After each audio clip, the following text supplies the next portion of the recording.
Hello. Meryl, how are you feeling, sweetheart? Not better, but I don't have COVID, so that's good. Just normal ill. Just normal ill, maybe even the flu, I don't know. But not for COVID. Hi, Ainsley. Hello. Hey. I saw a video of an octopus today and thought of you. How exciting. I love octopuses, but everyone knows that. I'm really loud about it. What was it doing? On land, running along a beach very, very quickly. I saw that too. It was crazy. That's exciting. They've got 8 legs, of course they can run. They only can't run if they don't have. Hey, Katie. Greetings. Hey, Rory. Hey. Hey, humans. Hey. My laptop has stopped turning on, No. Oh no. so I don't get to see everybody on Thingy View today. How are we all doing? No. That's the saddest story. It is pretty sad. I wonder what's going on with it. Did you? Rory, you should be flattered. Me and Nick were having a conversation earlier, and you are one of the only 6 trustworthy humans that came to his mind. That's so few. Well, no, trustworthy human, Trustworthy for what purpose? generally. Burying a body, obviously. Carrying a Burying a body. body. Yeah. I mean, I trust Rory for that. Context of the conversation, but Rory, you might get a call in the middle of the night sometime to, I mean, I can be relied on to do the digging, but in terms of strategizing, in terms of acquiring like a decent amount of lie, like that's going to be Kitty that you want for that stuff. Oh, well, obviously. Unfortunately, I am quite a gossiper, so you probably can't trust me with the information in the first place. Oh, you'd have to kill them after. Yeah, you'd have to kill me afterwards. It would be a whole thing. No. Don't And ask then you need Kitty to to find help with someone to that. help dispose of their boy. It becomes a whole like little old lady who murdered a fly situation. I don't know why. I don't think you'd be trusted with Kitty's body, though. Yeah. Well, Feelings and depends. Do we have a will? with the space. Do we have a will? Like, if you got to be real clear about how you want your remains disposed of, because like, otherwise someone will be like, "Hey, it'd be awesome, a leather jacket." I'm like, yeah, I guess. Mushroom wrap. Mushroom wrap, yes. What the fuck? Like wrapped in like fungal. Oh, You can get eaten by mushrooms. It's the best. Burrito. I was like wondering whether it was burrito based, like. I mean, Yeah. in a way. Wow. Frankie, you look amazing. Hello, thank you. What a lovely thing to enter the room to. Get the stand. We weren't talking about burying bodies at all.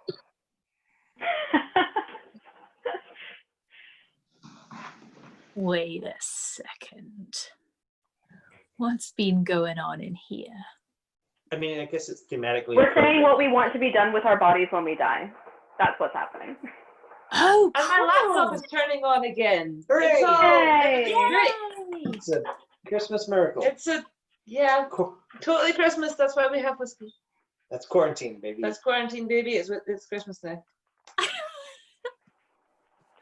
Man, Megan has just gone home today, and I miss her. And I want her to be here, and she is not here. Oh, Kitty. Wah.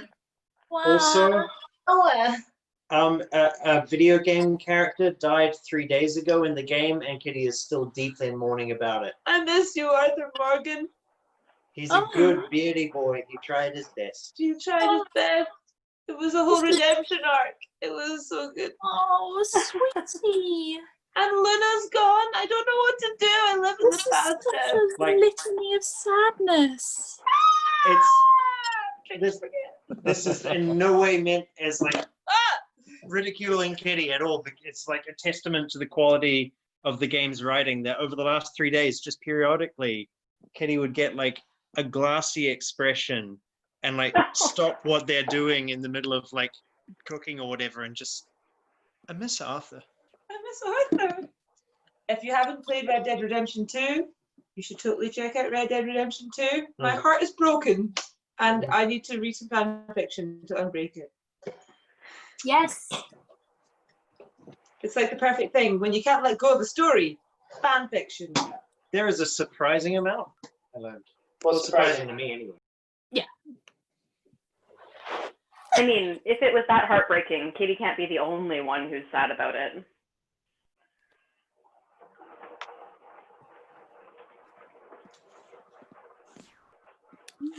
Did you make the character of Arthur or something? Kitty is muted. Kitty, you are muted.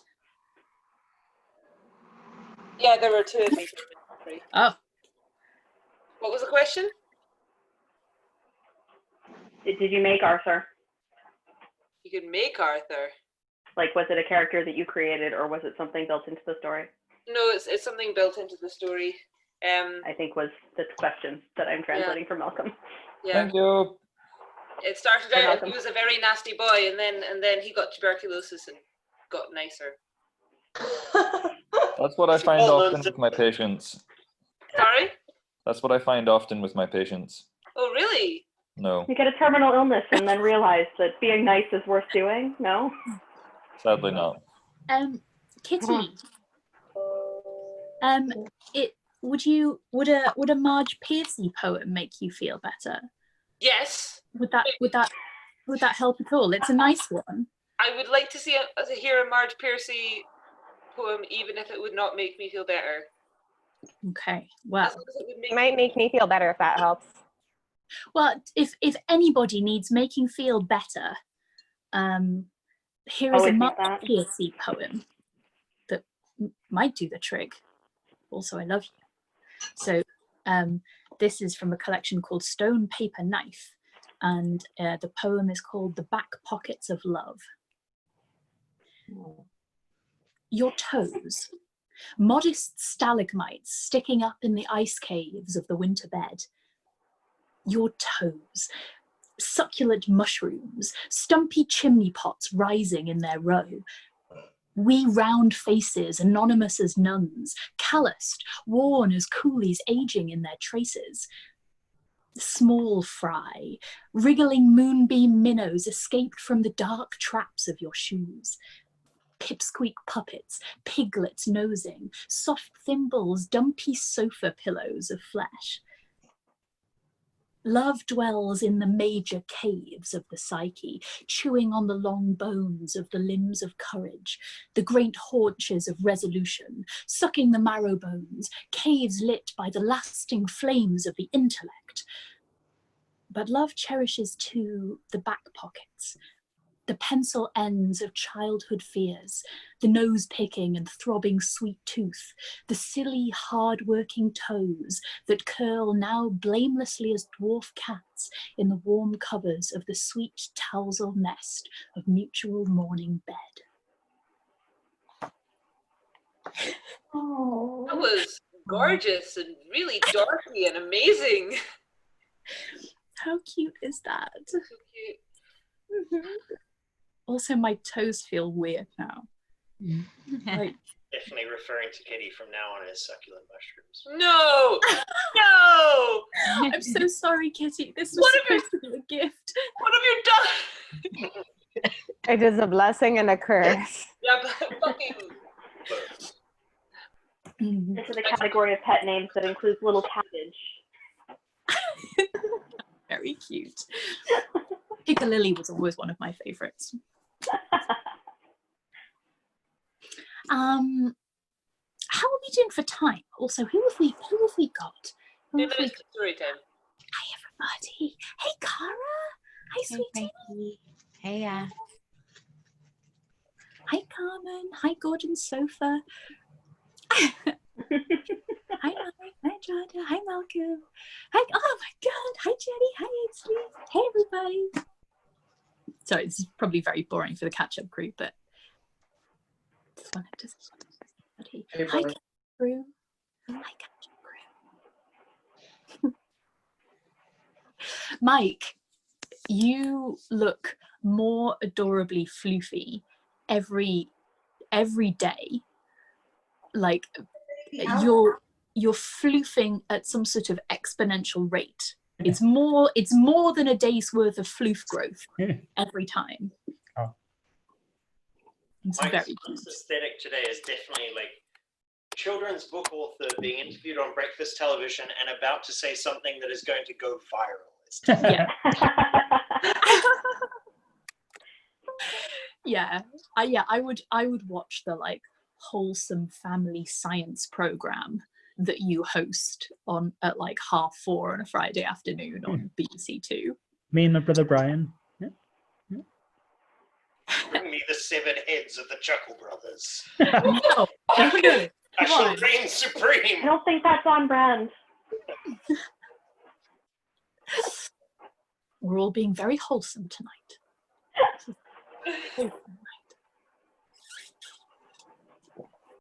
We did start the evening with how to hide bodies, though. Yeah. What's that, my love? We did start the evening with how to hide bodies. Oh, yeah, that's fair. Chicken wire in a breeze block. Just roll the body in the breeze block in chicken wire, and you drop it out at sea, and then it like rots away. But until the bits are small enough to go through the chicken wire, they can't like rise to the surface, and there's not like going to be like a leg floating around. And hey, hey, Frankie. Storytime?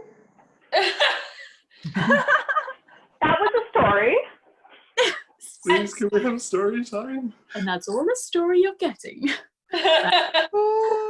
Right. No, I mean, there's considerably more story.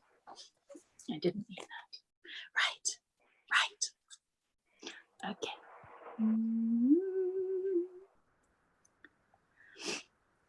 So, we've got 3 chapters again tonight, but they're pretty beefy ones.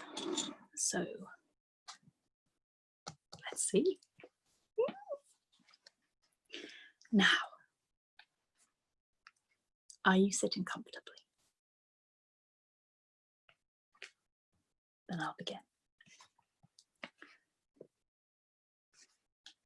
11. When the henna mistress and the others were done with me, one of the footmen came and took me to a garden I had not been into before. It was at the base of the castle wall, and its entrance was hidden by a door carved to look as though it were part of the wall. I had looked at it and never seen what was hidden there. Lomelkeen's mother waited for me by a worn statue. It did not have the unsettling eyes I had become accustomed to seeing in the castle gardens. For some reason, it made me feel more at ease, even though I still had no idea what awaited me this night. Lomelkeen's mother was even paler in the dark and bore no henna on her skin as I did. As always, her head was crowned with her lion's mane wig, the sandy-coloured hair bleached white under the stars, the same way the desert paled under the night sky. Her dishdasha was darker than mine, blue or maybe purple. I could not tell with such little illumination. It was simply cut and sewed, with no embroidery and no thread like the gold that highlighted mine. I wondered if I was overdressed, but when she saw me, she only nodded and then raised a hand to fix one of the curls that had come loose while I walked. "Your dresser, Mr. Pin," she said to me. I felt her thin fingers against my scalp as she anchored the curl to the same pin as its neighbour. She pulled my veil forward slightly to cover the mistake. "You must be sure to hold your head still." "I will, my lady mother," I said to her. She nodded again and took my arm in hers. We walked away from the comfort of the statue's gaze to the sally port in the castle wall. This, I realised, was why the garden was hidden. The Sally Port was likely concealed from the outside as well, to keep enemies unaware of its exact location. I wondered how many within the walls knew of its location. I wondered if Lomel Keen's mother only showed it to me now because she knew that I might die. Even if I lived, there were few whom I could tell. The castle walls were wide enough that the Sally Port was more a tunnel than a door. Lomel Keen's mother did not need a lamp in the darkness under the stones, and I followed her because there was nothing else I could do. We did not go all the way to the exit, which would have taken us outside the castle walls altogether, but instead turned to the side. There was, to my surprise, a door, and behind that a narrow stair. This we took to the top of the wall, and I breathed cool night air without palace perfumes for the first time in all the days since I had been taken in my sister's stead. "Come," said Lomel Keen's mother to me after I had filled my lungs 3 times. We went around the top of the wall. I saw the familiar gardens below me on one side and the unfamiliar city on the other. The gardens were dark. Even the customary lamps were unlit tonight for the star-falling party.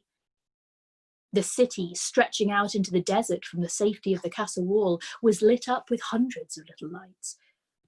Lomel Keen was no tyrant, it seemed, or at least not one who would demand a city's darkness for his own sake. I did my best not to look out at the desert and think about my sister. Did she know that stars would fall this night? Such a thing had not happened before in our lifetime. If a skeptic was required to predict the fall, then my sister would know nothing of it. I did not know if the priestly crafts of my mother and of my sister's mother were profound enough to foretell such an event. Would the sheep be unsettled? I did not imagine they would. They would sleep through the entire thing, unless a star landed beside them, and be none the wiser. Would the night watchman see the stars fall and raise the alarm, not knowing what it meant?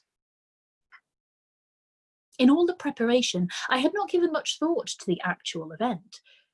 I did not know if the stars would fall to the sand itself. Lomel Keen's mother was not afraid, which gave me courage, but I did not like the idea that something that was part of the sky would not remain so. I pushed my fear away. If I was not afraid of the castle's master, I decided, I would be afraid of nothing else. At length we came to a wide place atop the wall, where flat stones made a balcony that stretched from an elaborately decorated door to the edge of the wall itself. It was the size of the space between all the tents our father owned, the common area where all the women sat outside to spin and card, and where the night's fire roasted sheep and gave light to the evening tales. There was no fire here, though, and the people who stood about were unfamiliar and formally attired. Lomel Keen's mother put a hand on my arm and guided me across the balcony to stand by the door. There we stood and waited as more people arrived. There were priests in white robes, and others I took to be skeptics in robes of varying shades. There was fierce Stone-Touched, in breeches and a tunic lined with some decoration I could not see in the dim light. There were others, men of Lomel Keen's court and their wives, all dressed in fine cloth that was wasted without torches and lamps to parade it. Only my dishdasha, with its gold thread, showed its quality. No one looked at me for very long, but they could not help pausing before their eyes slid past me in the dark. Our father's tents saw no shortage of happy gatherings. We celebrated the longest day and the longest night, and those 2 days when the dark and light of the sky were held at a balance. We danced for the lambing and again for the shearing. When our father and my brothers returned from the caravan with traded goods instead of carded wool and spun yarn, we welcomed them with fire and song and food. My mother and my sister's mother danced for the dead and for the rain, alone in the sacred caves. Even after my sister's brother died, we sang for the joys of his life and wished him well wherever his bones had come to in their rest. Lomel Keen's party was not like any of those at all. It was cold and dark, not just because it was nighttime. In our father's tents, the daytime was for labour and the nighttime was for songs and tales, but we had always the heat from the fire and the light from our poor lamps. As I had seen on our circuitous walk along the wall, all the lights in the casa had been concealed. The sky was not as bright as it was in the desert because the city lights still shone, but it was close. There was a stir, and I looked to the carved door. There Lomelkeen stood with an old man beside him. I knew he must be a skeptic, for his robe was dark, its colour stolen by the night. I wondered if it was he who had predicted the starfall, and if that was what accorded him the honour of standing by Lomelkeen's side. Lomelkeen looked at all of us the way a shepherd counts his sheep before moving to another pasture. His eyes were bright, even though there was no light for them to reflect, and few could meet his gaze. His mother held out the longest, and he smiled at her. It was almost kind. "I am grateful to you all for attending tonight," Lomelkeen said to us. His was the voice of a man who watered his own horse, but I did not trust it.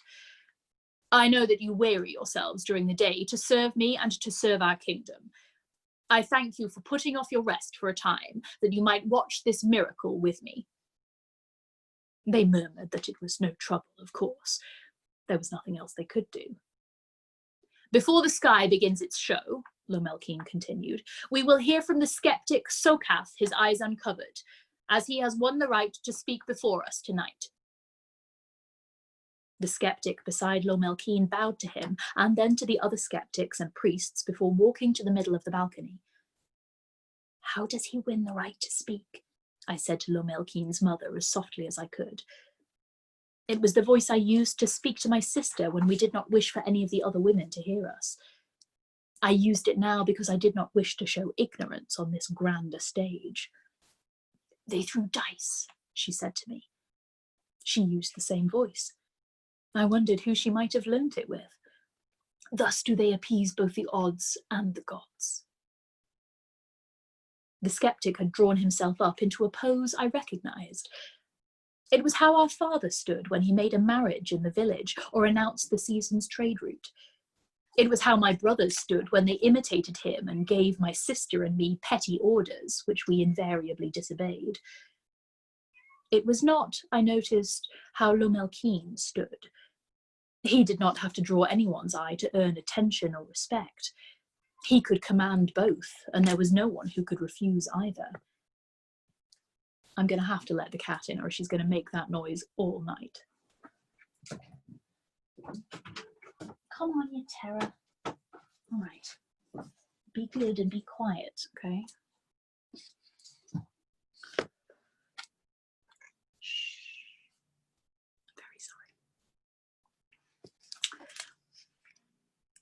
He did not have to draw anyone's eye to earn attention or respect.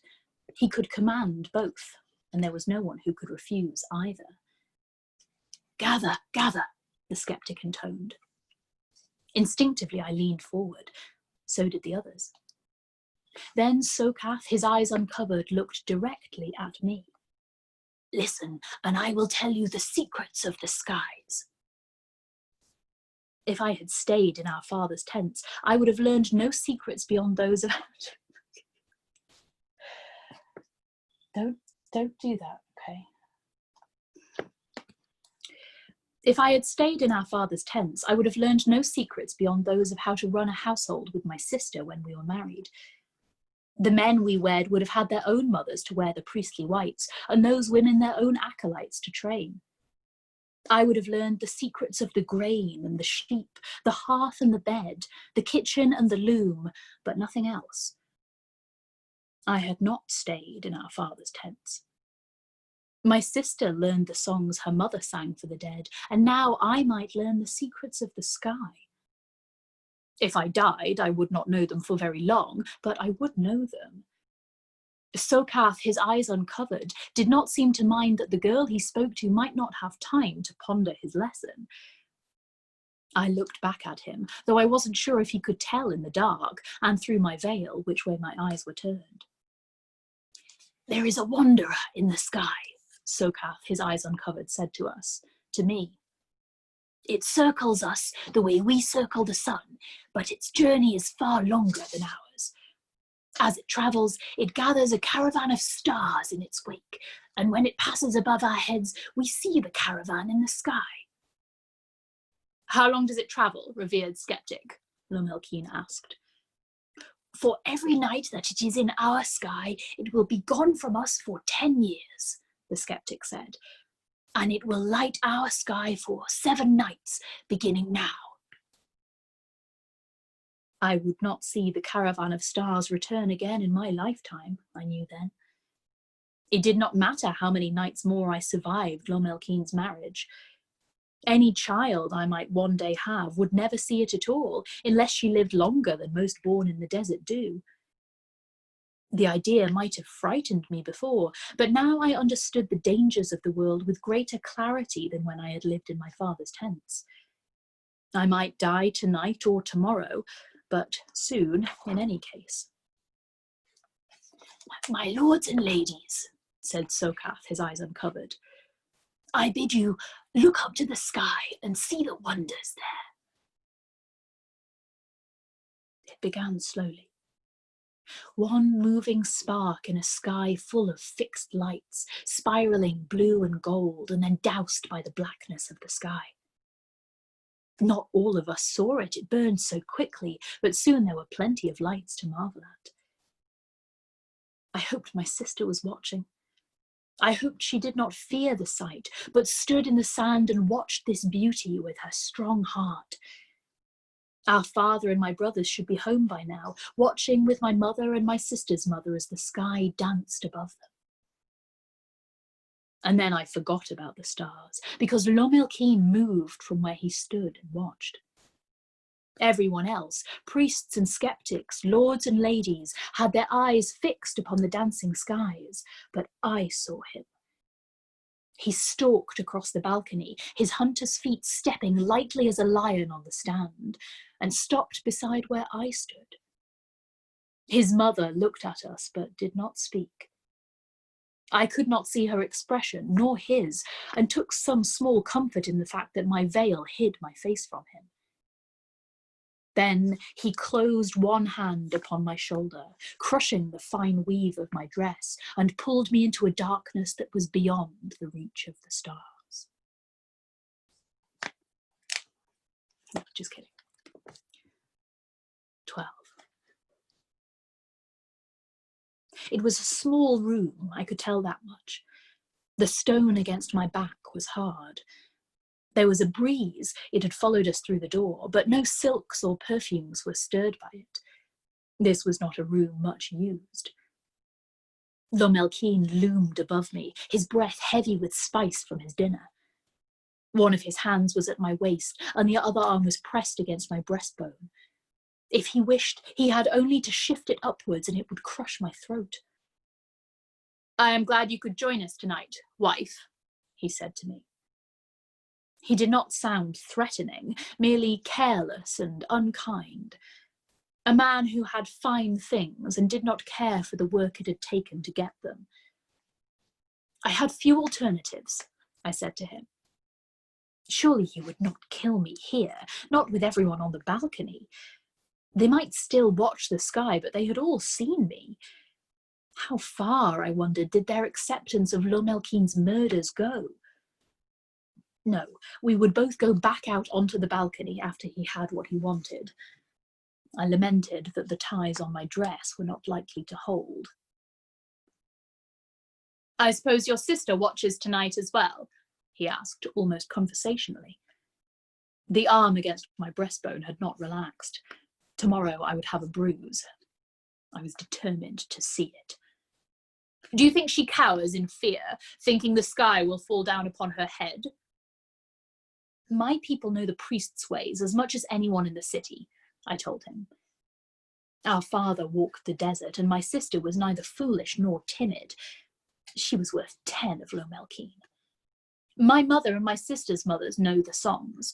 They will have known about tonight as much as your priests did, even if they do not have a skeptic to tell them a pretty story about it before it starts.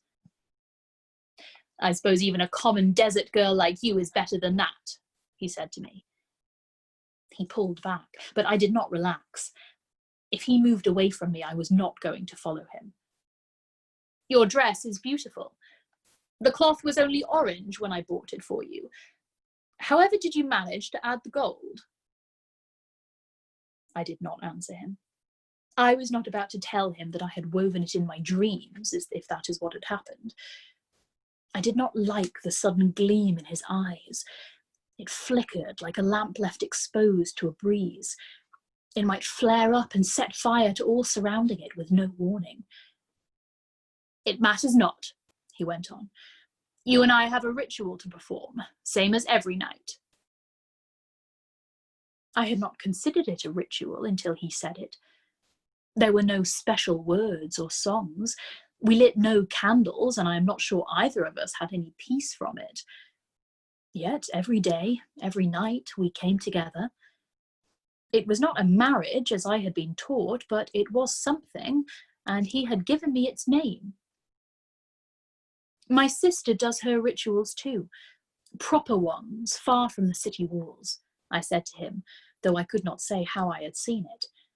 She prepares for her wedding and leaves offerings for our dead. I knew that my shrine flourished in the place where our ancestors slept, but I would not tell Lomelkeen that I was held in such regard. The other girls brought offerings there, as did their mothers. In the privacy of their own tents, they had smaller shrines, personal mementos of me that they whispered to without the formality of song. They told me their secrets there, their loves and hopes and dreams, and when I was a small god, I would be able to whisper back. Our father would carry my token in his belt pouch, as would my brothers when they went out to trade again. The scraps from the purple dish dasher would go out into the desert, and the sun would give them strength there. In the cold of that small stone room, I felt the desert's scouring wind heat my face. I held my hands out to Lomelkeen, and he took them. His face, visible just barely now that my eyes had adjusted to the darkness, had the look of victory to it. I wondered if mine did too, because I felt like I had won something, but I did not know how both of us could be victorious. I did not know how I could win. His fingers closed around mine, and the strange light began to move between us. Always before, we had done this in the lamplight of my chamber. Now, in the dark, I could not help but notice that the cold light did not illuminate the room. It was bright enough, but it was of no use to actually see anything by. I had never seen light behave in that way before, like it was only the idea of light and not the real thing. When the copper fire stretched out from him to me as a reply, it was the same. A fire burning without smoke or glow or warmth, but it made me feel like I was growing. He released me abruptly, and I swayed on my feet. He held out his arm, a mockery of a perfect husband, but I leaned on the wall and did not take it. Instead, I quickly felt each of the knots that held my dress in place. They had, by some luck, not moved. I would be decently covered when we returned. Lomelkeen laughed and turned towards the door. I followed him out because there was nothing else I could do. I was light-headed and felt as though my very blood was singing. It did not feel the same as when I was sick. I was rarely ill as a child, but I knew what it felt like. It did not have this draining feeling, as though I were a gauge tree and the wind was pulling the water from my bones. Usually when we did this, I was sitting down and I did not have to walk anywhere. "Mother," Lomelkeen said, once we were back on the main balcony. She turned her face from the sky to look at her son and at me. "I must go and speak with my counsellors. Will you see to my wife? I fear the lateness of the hour has stolen some of her vivacity. Perhaps the fruit juice will restore it." The light of the stars seemed bright in comparison with the darkness of the stone room. I could see in her face that Lomelkin's mother did not believe her son entirely, but she waved to a serving girl and got 2 cups anyway. Lomelkin left us without a backward glance, which belied his earlier concern. I drank the juice. It did not cost me to be obedient, and I was thirsty anyway. Somehow it was cool, beyond the chill offered by the night air, and it did make me feel more grounded. This was fruit I knew, even if it was presented in a different way than when my sister and I shared a pomegranate in our father's tents. There was nothing otherworldly about it. Lomelkin's mother did not ask me what I had done with her son only moments before. Perhaps she did not wish to know. I felt her eyes skim over the ties of my dress, though, and when she saw that they were all intact, she frowned. Perhaps she did not like mysteries. I watched Lomelkin instead of the sky. He moved from group to group, talking with his advisors and listening to the priests and the skeptics both, clasping their arms as though they were his comrades and not members of his court. Every time he went from one gathering to another, the knot of men he left would fall to talking in hushed tones, waving their hands at one another as though they were excited by what they spoke of. Before long, it was as though I stood in one of the night gardens and heard the wind moving through the leaves. Fear Stone-Touched stood apart from the others, his eyes still fixed on the stars. When Lomelkin came to stand beside him, he flinched, but recovered well enough. They spoke only briefly, and then Lomelkin put his hand on the carver's shoulder. I saw, as I had not seen when he spoke to the others, the spark of light that was not light as it jumped from my husband's hand to Fear's body. And then Lomelkin moved on. I walked to where the carver stood. Lomelkin's mother did not try to stop me, nor did she follow me. More than anything, I wanted to see the desert, to imagine that if I looked in the right direction, I would see the fires that burned around our father's tents, to imagine that I would see a way back to my sister. Fear Stone-Touched stood there instead, and I saw that his hands were shaking before he wrapped his fingers around the crenellations that decorated the top of the wall, and gripped so hard I thought for a moment they might crumble.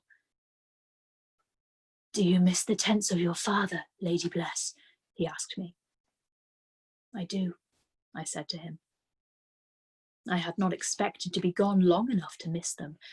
I had thought to die and return to the place where the bones of our father's father's father lay in peace. "I miss mine as well," he said to me. "I miss them especially on nights like this." "The skeptic said that there have been no nights like this while you or I have been living," I reminded him gently. "No," he said to me. "I mean nights when we come together as a court. When..." His voice trailed away, but I heard the rest of his thought as if he had spoken the words clearly in my ear. He did not like the nights when Lomelkin came to him and laid his hands upon his shoulder. "Will you have to carve now?" I asked him. "I think so," he said to me. "I can't tell what yet, but I know that I will carve something." I laid my own hands on top of his where they still gripped the top of the wall. For a heartbeat, they were lit with copper fire, but he did not see it. "I will tell the serving girls to bring you water," I said to him.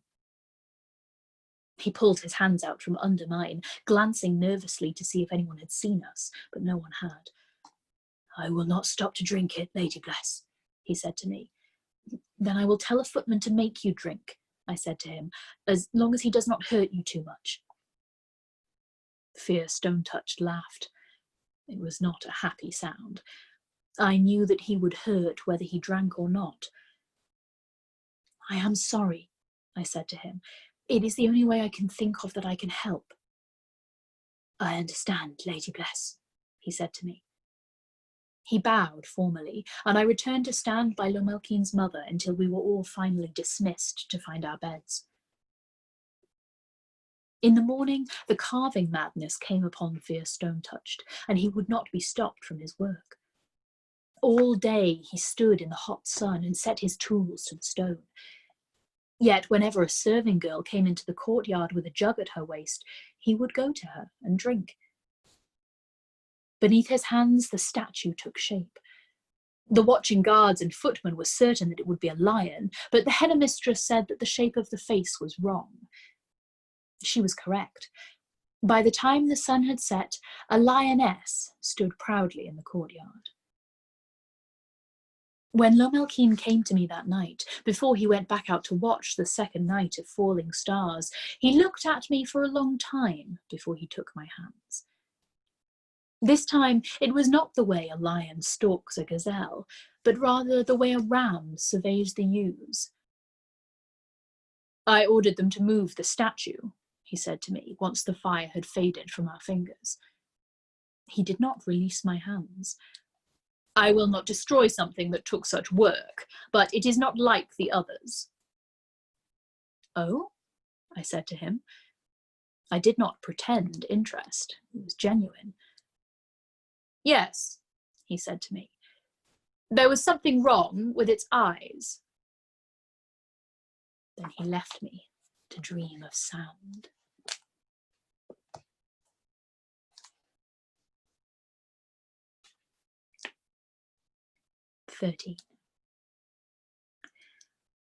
The 7 nights of falling stars had ended, and I was still alive. I had been almost 3 weeks in Lomelkeen's casa. There were few now who would not meet my eyes when I called upon them, though they always looked away from my gaze. It befit my status as their queen, so I did not let it trouble me. I missed my sister every day, because she was my sister, and because although I could talk to the women in the spinning room or any of the gardeners, none of them were my friend. I had not seen Fear Stone-Touched again since the night of the Starfall party. The girl who brought my tea told me that he had been sent out on patrol. I did not find the lioness he had carved either. Wherever Lomelkeen had hidden it, it was hidden well. On the morning of the 18th day since I was taken from my sister and from our father's tents, I went looking for Sokath, his eyes uncovered. I had not sought him out during the starfall. He had been every night upon the walls, watching the skies with the other skeptics and the priests, and debating with them. Lomelkeen had told me this for no reason that I could determine, but I was never bidden to join them. I liked Lomelkeen little enough in my chamber, with the lamps to show me his face. I did not like him at all in the dark. Instead, I used the days of the falling stars to find all of the casa gardens that I could. When I was upon the wall with Lomelkeen's mother, I had seen that the part of the casa I lived in was in fact very small and rather isolated from the rest. I was not sure how much longer I would live in this place, but I was determined to learn my way about it. Also, I was very bored. No one ever tried to halt my wanderings, and so on the morning I went to find Sokath, his eyes uncovered, I did not expect to be stopped. I met the same serving girls and footmen as always. They bowed their heads when I passed, and moved to the side of the corridors to let me by if we were in close quarters when we met. I tried to avoid this. It made me uncomfortable to watch them get out of my way, particularly if they laboured with some heavy burden, but I knew they would not stop if I asked them to. They looked at me now because they thought I might just live. And accordingly, they treated me as their queen. If my brief discomfort was the price I paid for living, then I would pay it. The loneliness was less easy to bear, but I was bearing it as best I could. I walked through the water garden where the statue of Lomelkeen's mother stood astride the lions. I passed into a little hall used by the women who brought lamp oil up from the storerooms beneath the casa. I had learned quite a bit from following them discreetly and from listening to their talk. They were the ones who went into the most rooms and gardens of the casa. filling lamps and trimming wicks every day, so that when nighttime came again, the lamps would be ready to hold back the darkness. It was not unlike following our goats when my sister and I had watched them. We could not always tell where the grazing would be, but the goats knew and would lead us to it, along with the sheep, who were much less wise. I was content to be a sheep for now, following the lamp women when they were too busy at their tasks to notice me, and then pretending to be engrossed in some tapestry or vine sculpture if they did. In this way, I learned the rooms closest to mine, and by hearing their talk, I learned what sort of people were likely to be in which places at certain times every day. The mornings, so the lamp women said, were the best time to change the oil in the skeptics' workrooms. They went out every day to watch the sun rise and break their fasts, and often did not return indoors for several hours, particularly if they were arguing about something that they felt was important. They laughed when they said the last part.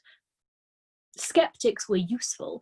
They had given us the water clock and the way to make words on paper, but sometimes they wandered into a thicket of their own making, and, like our ram did, tried to push their way out of it instead of just backing up the way they'd come. I knew the skeptics would be on the east wall. It was not the highest, but it was high enough to see the sunrise, and there was a small balcony there. It was not half as grand as the one from which we had watched the stars, but it was large enough for them to gather to watch the sun, and there was a cover to keep the sun from baking their thoughts out of their ears before they were finished making them. Sokath, his eyes uncovered, did not always join them. He tired of their babble, the lamp women said, and wished to have his own thoughts in peace before the day began. He went by himself to the south wall, where the view was not as grand, but the silence was better assured. I climbed the stairs as quietly as I could, not wishing to disturb his thoughts. It was easy to talk to my mother and to my sister's mother, even when they wore their priestly whites. I had not ever had occasion to speak to a priest, much less a skeptic, and it felt a bit like when I spoke to our father.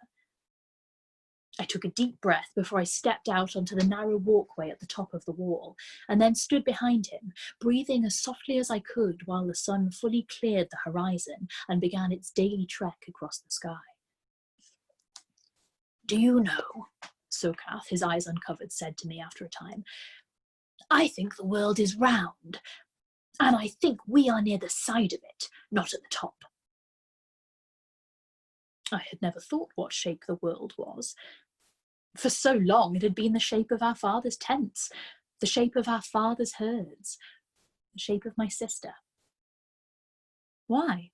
I asked of him. I had not meant to pester him with questions, but it seemed that I was invited. "I have watched the shadows here for many years," he said to me. "You see how tall they are." I looked at the flagstones by his feet. The shadows were 2 full stones out from the high part of the wall, but there were scratches in the stone farther away from there, as well as several that were closer. "I do," I said to him. "They do not move very much," he said to me and pointed. "Here on the longest day, here on the longest night." Both marks were placed so that I could have spanned the distance between them with both hands. It did not seem like much distance to travel, especially for something as big as the sun, and I said as much to him. "If we were closer to the top of the world, the space would be bigger," he said to me. "It is possible that at the very top or very bottom, there might be days with no sun at all." I looked at the marks on the floor and thought about making shadow animals on the walls of our father's tent. "Could you not find out?" I asked of him. "I mean, revered skeptic, if you took a ball and a lamp, could you not tell?" He laughed then and winked one eye at me. "I could," he said to me, "and I have. Never tell the other skeptics that, for they will think it blasphemous. They would rather argue about it forever." "But then how will they know?" I asked. "They do know," he said to me, "more or less. But in arguing, they will ask and answer a dozen other questions." "I suppose that is worthwhile then," I said. No wonder he came up here to avoid the babble. I would rather know than talk. He turned and bowed then, and I bowed back, forgetting who I was to him in this place. "My queen," he said to me, "do you seek me out for a reason?" "Yes," I said to him. "I have questions about the small gods." "Those are questions for the priests," he said to me. "They may be," I said to him, "but I thought to ask a skeptic first." "I am intrigued by that, at least," he said to me. "Come, let us get out of the sun." We went down the stairs and into the garden there. It was a water garden like the one by my rooms. The fountain sang quietly in one corner, and vines grew up the sides of the walls. There was a canopy and 2 cushions beneath it, along with a tray of oils and flatbread. Whoever it was that followed me whenever I left my chambers had arranged for enough food for both of us to break our fast, and since my stomach rumbled when I saw the tray, I was grateful. "I will do my best to answer your questions," said Sokath, his eyes uncovered. "In return, I would like a story from your village." "That is fair," I said to him, and wondered what tale I would tell. "I am not certain we have any great wisdom for you." "Wisdom is the currency of young men," he said to me. "They seek it, thinking it is something they will find. You are young and a woman besides, and yet still clever enough to find me here today. That is wisdom few of my own students would have." He sat and took an olive from the bowl. He put it in his mouth as I sat down beside him, and then spat the pit across the garden. I could not help myself and laughed. "That was no great distance," he said. "When I was a young man, I could have cleared the wall."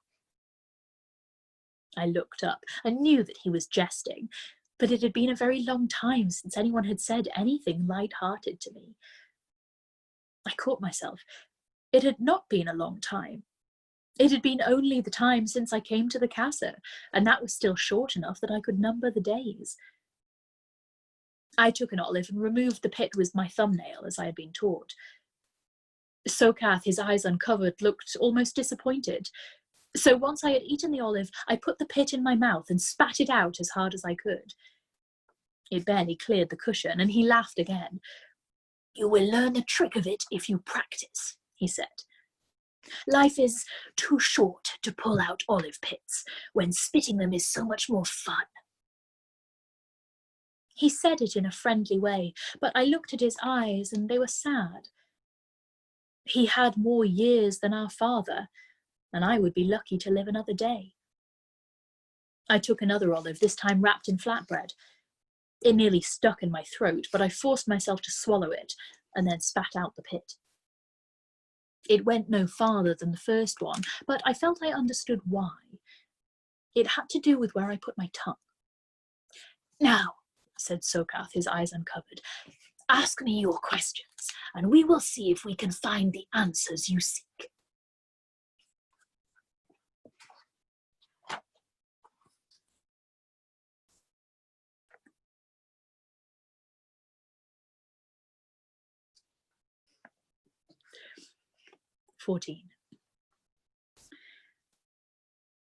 In the fire of our 12th summer, before we were proficient enough with our needles to stitch the purple cloth, but after we had come in from the herds, my mother and my sister's mother told us the story of our father's father's father and how he became our small god. We had heard versions of the tale before, sung around the fire or whispered to his bones while our father was away with the caravan. This time they promised us it would be the secret tale. Our father knew it, as was his right, but my brothers did not, which was, of course, how they bribed us to keep our seats instead of chasing each other off into the desert to play, as we would rather have done. Our father's father's father had been born on a different wadi, one closer to the city than where we live now. The wadi's path through the desert was not straight as the sandcrow flies, but it was a safer path. The camels could find water there and green enough to eat. A good hunter could find prey as come to drink, and when lions came, they came only at night and roared aplenty to announce themselves.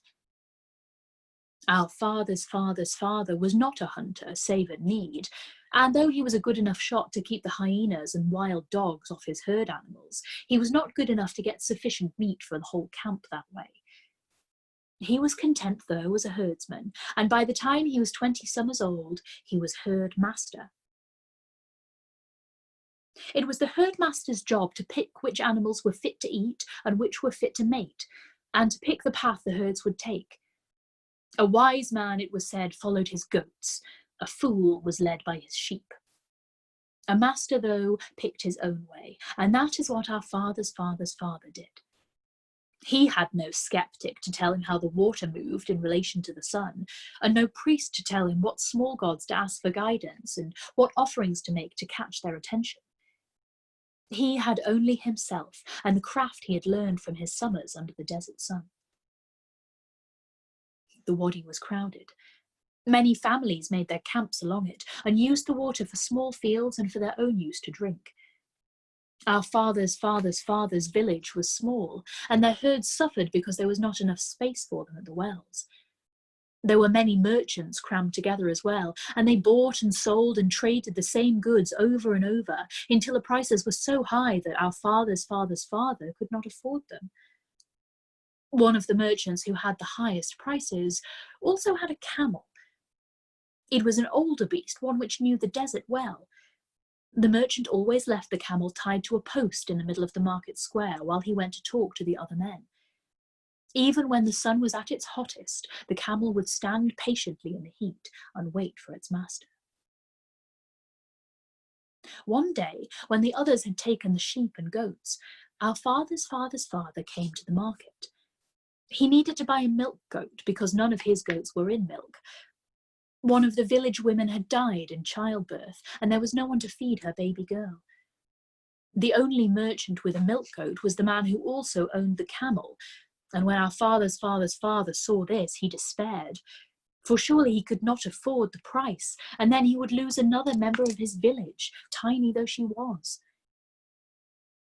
Our father's father's father went up to the camel, standing in the hot sun as ever, and stroked its brown nose softly. "Where is your master?" he said to the camel. "He has gone to the tents by the wadi, where it is cooler," said the camel. Now, our father's father's father was surprised.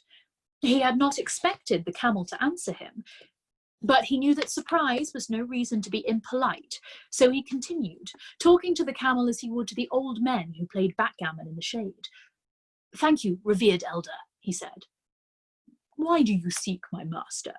asked the camel. "I need a milk goat for a babe in my village," said our father's father's father, "and your master is the only one on the wadi that has one today." "Buy me instead," said the camel. "I am old, and my master will part with me for less than he will the milk goat." "But you cannot feed a child," protested our father's father's father. "Buy me," said the camel again. "Buy me, and you will not regret it." Our father's father's father felt foolish indeed, taking advice from a camel. He did not follow the goats, after all, as lesser herdsmen did. On the other hand, the goats did not actually speak, as the camel had done. So he sighed and went to the tents by the wadi. He haggled with the merchant, who was surprised to be offered anything at all for the camel, and came away with a good price and an old camel. They walked back along the wadi together. Our father's father's father was sad. The babe had not been fed for almost a day, except on thin porridge, and the women assured him that it would not be enough. And now he had only an old camel to show for his efforts. He was so downhearted that he did not notice when the camel stopped walking until he ran out of rope and was jerked backwards. "Master," said the old camel, "we must go into the desert." "Camel," said our father's father's father, "if we go into the desert, we will die." "Master," said the camel again, "we will not." The camel turned away from the wadi and pulled our father's father's father after him. Though he could have hit the camel and made it turn right, he did not. The camel talked, after all. It must have had a good reason. They walked into the desert together. Our father's father counted his steps as he had been taught, to be sure that he would not walk farther than half his water could sustain. When he reached the number that said he should turn back, he pulled gently on the camel's rope. "Camel," he said, "I must turn back, or I will run out of water." "Master," said the camel, "look ahead." Our father's father looked, and there at the edge of his gaze was a familiar sight. There was a low green line where oleander bushes grew in clumps. When he got closer, he knew he would see the pink flowers. Those only grew where there was water. They only grew where there was a wadi. "Camel," said our father's father, "how did you know that this was here?" "I am a camel," said the camel. "We can find water." "Why show it to me?" he asked. "My old master never listened," said the camel. "You did." They walked to the wadi together. Our father's mind teemed with plans. They could move the whole village here. Yes, it was farther from the city walls, but that didn't matter if they had more space and more water. They could expand the herds and not worry about fighting for their food and drink. All at once he remembered the baby and was sore-hearted. He knew that prices must be paid, but this seemed like a very steep one. "Master," said the camel, "look again." Our father's father heard it before he saw and recognized the sound. In the shade of the oleanders there was a goat laid down to have her kids in the cooler sand on the wadi bank. Our father's father knelt beside her and saw that she was wild and claimed by no one's herd. He helped her birth her kids and then lifted them up in his arms. The she-goat he placed on the camel's neck, and she lay there as calmly as if she had been born to mind his touch. The kids he bore himself back across the desert to his tents. There was great rejoicing that night. Our father's father had gone to market for a milk goat and returned with not only that, but 3 kids and a camel besides. And even better, he told them of the second wadi. In the morning, they packed up their things and went out from that place. They crossed the burning sand and found shade under the oleanders where to pitch their tents. Soon enough, they found the cave where to bury their dead. As our father's father had hoped, the herds flourished there. He led the caravans in trade and oversaw the wealth of the village. When he died, they wrapped him up in fine white cloth and set him in the hillside, where next to where he had seen the old camel buried, and then they built the shrine. "Your father and your brothers," my mother said to us, "pray to your father's father because of the way the herds multiplied and the way the trade increased.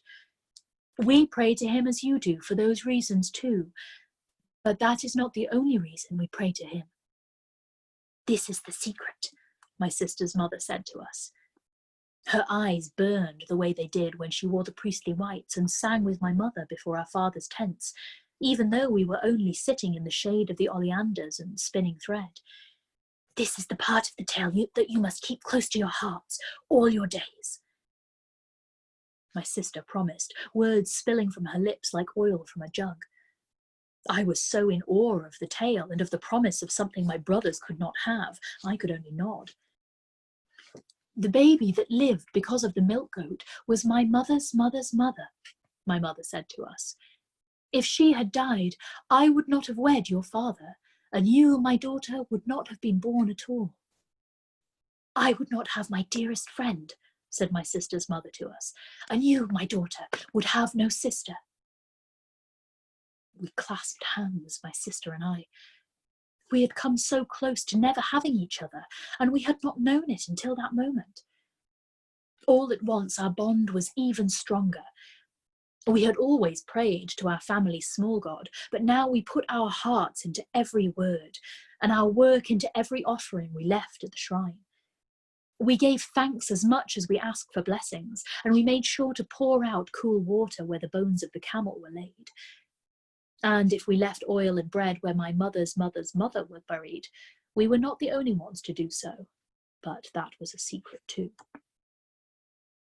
Until that day in the garden when I sat down with Sokath, his eyes uncovered, and learned to spit olive pits through the air, that was all I had known of small gods.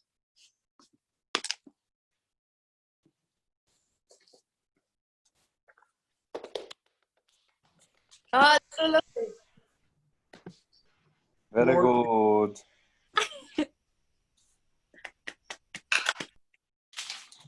I feel like the camel deserves most of the credit there. Yeah. Why is the camel not a small god?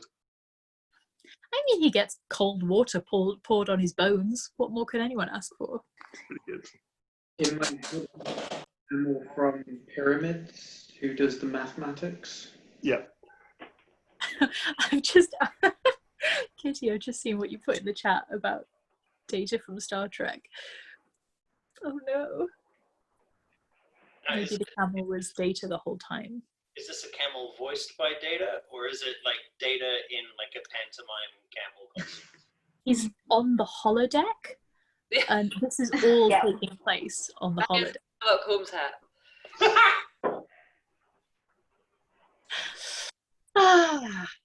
Sherlock Dromedary. I'm gonna have a quick look and see what comes next.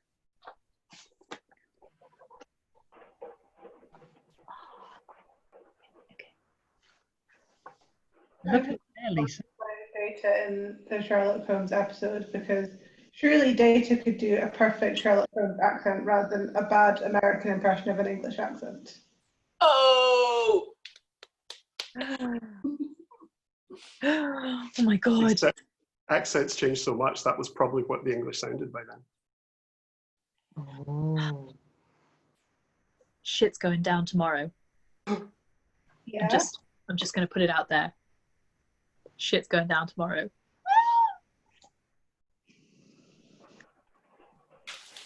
Full of incident. Gordon, do you have any notes, my love? I mean, does anyone have any notes? Like, Anyone, yeah. Anyone who has notes can contribute them. I had a note, actually. Mike! It was about, what was the thing about a guy who waters his own horse? What was all that about? Right at the start. Oh, it was when he was taking her back to the casa, like halfway through the journey when they stopped, he like watered his own horse with his own hands. Like I mean, normally you'd have someone do that job. Someone else would do it. Yeah, like let it drink water rather than like watering it like you water a plant. He didn't have a guard do it. It's like one of the many hints that he may not be as terrible as he seems. Sometimes it's like the Caliph's equivalent of like a presidential campaign where they stop in to eat like a pie in a diner in front of like 300 reporters. Yeah, you can tell he's a man of the people because he like wears his shirt sleeves rolled up on hot days. I liked the skeptic. He was like a genuine, nice male character. Yeah. I ship her with the skeptic. It's like a Jack and Rose moment. I have some theories about the Earth moving. Do you want to? Does anyone know the origin of them being called skeptics? I feel like it's probably Greek, and that therefore probably I should know it, but I don't know. The cynics. I know they were a philosophical order, kind of like the Epicureans, but that's as far as it goes for me. I don't have my Greek dictionary. It's from the Greek. It's from the ancient Greek, and it means fat chance sunshine. It was like an idiomatic phrase that meant like basically I don't believe you. And it kind of developed into a philosophical movement and lost its colloquial connotations. Sure. I guess I thought that maybe in this world, the skeptics, in addition to being like scholars who, you know, do the maths of the stars, I kind of got the impression they also like were kind of a little bit priestly in the sense of like, you know, they might have like prophecies or kind of thoughts on I don't know. subjects. And that seems a weird relationship for like a philosophical order of skeptics to then have kind of like almost like slightly religious connotations in this world. But maybe I just misread that. Yeah, I guess maybe it's if they kind of occupy like a similar position in the sort of intellectual hierarchy, that it's, you know, the priests and skeptics both like are concerned with the kind of origin and meaning of the world and like what's really going on with the world, and the priests have, you know, take care of the kind of religious aspects of it, and the skeptics have maybe you know, a kind of non-religious explanation for the same sorts of thing, but that if they're, you know, if the two opinions are considered of like equal weight, I guess, I don't know. If it helps, skeptic comes from the Greek skepsis, meaning doubt, as you said, and it was like in opposition to the sophists, who like, sophists were like, it doesn't fucking matter like where you begin with your premises for argument, it's an exercise in rhetoric.